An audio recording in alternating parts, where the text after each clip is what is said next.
Alright, what is up guys? It is your boy for coming back to yet another video. In today's video, we're going to be taking a look at what could possibly be the next Hokage of Two Blue Vortex in the Hidden Leaf Village.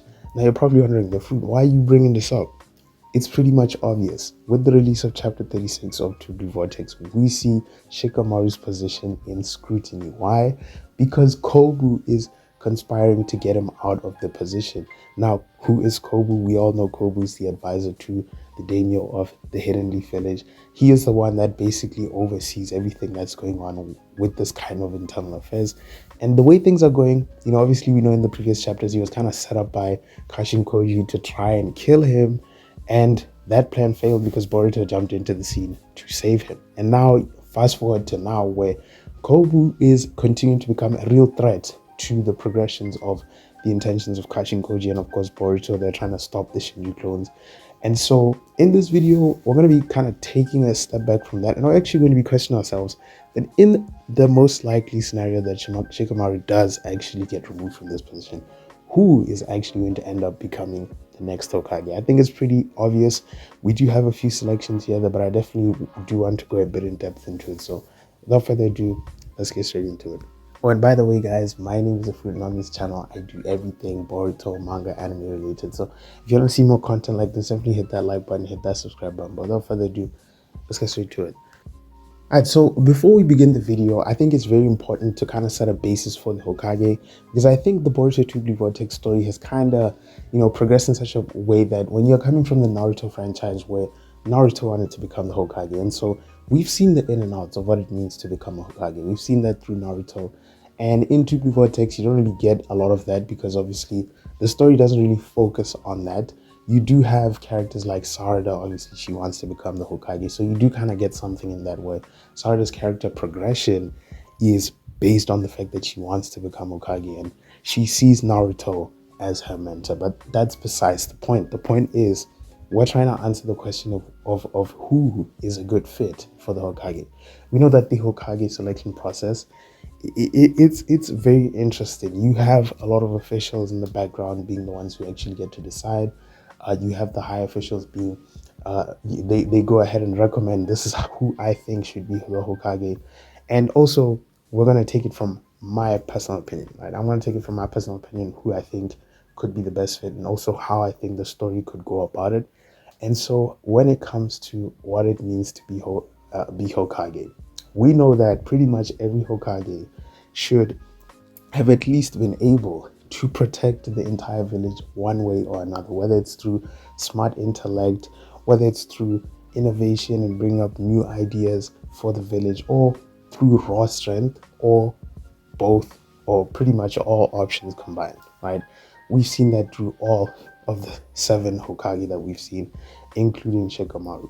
And so that is the biggest question: what to expect. We've seen through the first Hokage, Hashirama, one of the most strongest Hokage in the lineup, until obviously he was surpassed by Naruto in his prime. And Hashirama is, he's still him. In the Naruto verse, he was considered to be a straight demon. And mind you, he's someone who was capable of fighting Madara in his prime multiple times, and he was able to defeat him pretty much every single time.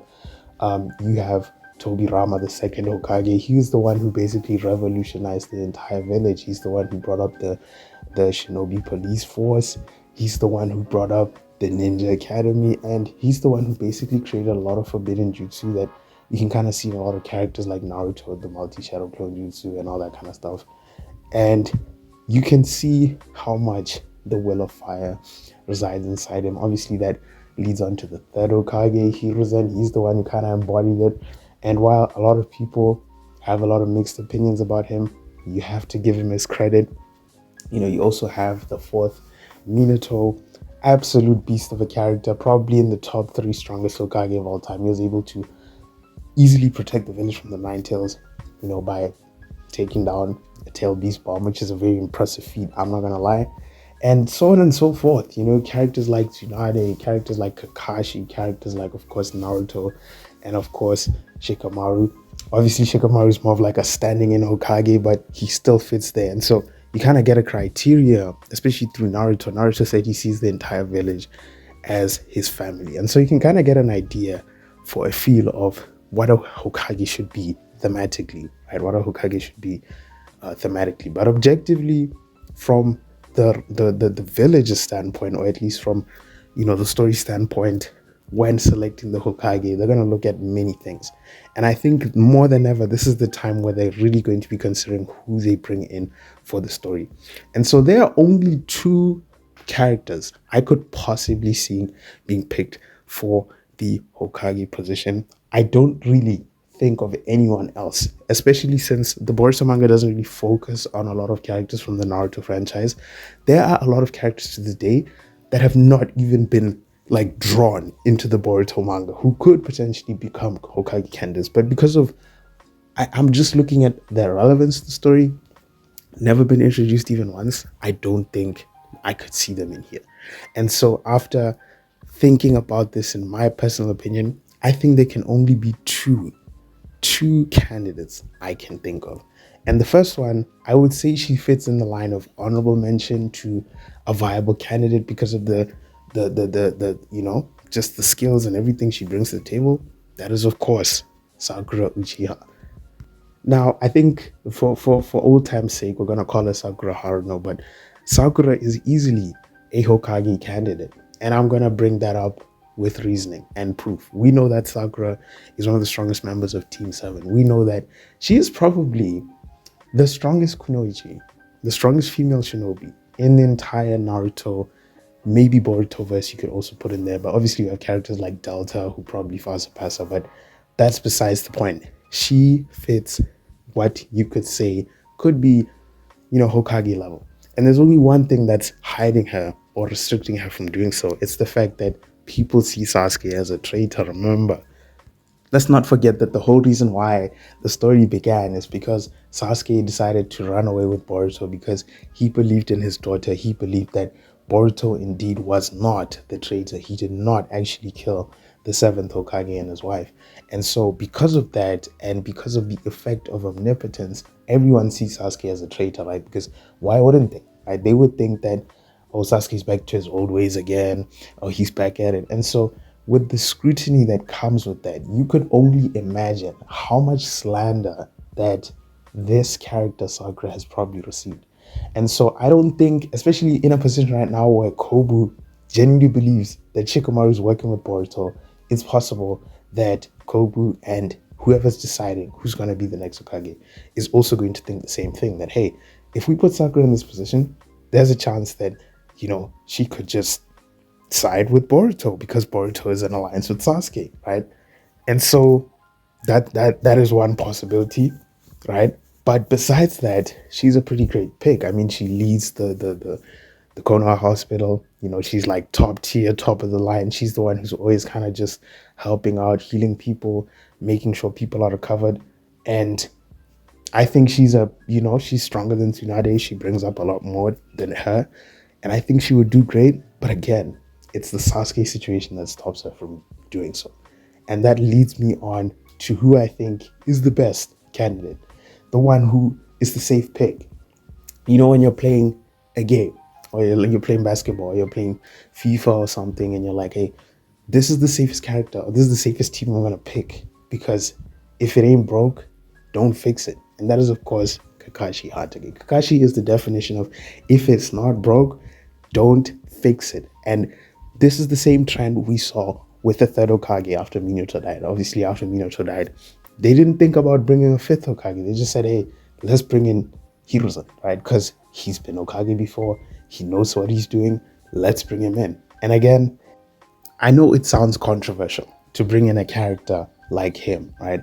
But this doesn't apply to Kakashi. Let's not forget that Kakashi was the sixth Hokage. And I would say he probably had, you could debate this, but I would say Kakashi definitely had a lot better in terms of being Hokage than the third Hokage. Mind you, the third Hokage has a lot of scrutiny over him because of the past wars, bringing kids into this. You have characters like Obito who died, almost died actually, not necessarily died. Characters like Rin, right? Children in war, right? So it's like, now that you're coming from the fourth grade ninja war, you have a character like, of course, Kakashi. He's coming from the fourth grade ninja war. And if you read a lot of the novels, a lot of the additional stories that you're getting out of the Naruto franchise, you'll realize just how much Kakashi has put into essentially shaping the future of the village in such a way where a lot of these things that he experienced when he was a kid, a lot of the reason why you see a lot of the great things that you see in Boruto, where they're kind of explaining this era of peace, it's mostly brought about. Obviously, Naruto, definitely helped out with the war. But after the war, Kakashi's the one who basically set up the foundation for this peaceful place that you have in Naruto Next Generations. A lot of people might not realize that. And so he's the safest pick. He has the intellect of Shikamaru. He also has the strength to bring it up. And I think a lot of people will be very excited to see what he brings to the table in terms of what it can do in terms of fighting ability. He's probably not going to be the strongest in the verse because obviously he's an old man now. I'm pretty sure he's retired now. And mind you, Kakashi hasn't been seen even once in the Boruto story. I don't think we've seen a single manga panel for him. And I think that may be intentional. I think the writers are making it in such a way where when he comes back, the stakes are going to go even higher. Because when you think about it, right? Think about it. Kakashi, we are going to assume he's under the influence of omnipotence. So he's going to see Boruto as a threat. He doesn't necessarily have an alliance, right? He does have the same intellect. And I think I want to make a lot more videos if this does come true. Is Kakashi going to have the same intellect as Shikamaru to realize that, something is wrong here with Kawaki and Boruto's actually trying to help out? Is he going to take alliance with Boruto? Maybe, maybe not. I think that's what makes the story very interesting. And I think it's going to be very amazing. But he is the safe pick. You bring in someone that's already done the work and he's going to do it again. And I think if they can bring him back into the story, I think it's going to build a lot of hype. A lot of fans are going to go crazy. And I think it makes sense, especially considering that right now we're having a 1 month break. So I don't think we're getting a chapter this month, which is going to be very interesting to see what they're cooking up. Obviously right now, people are, the whole story is kind of dealing with code right now.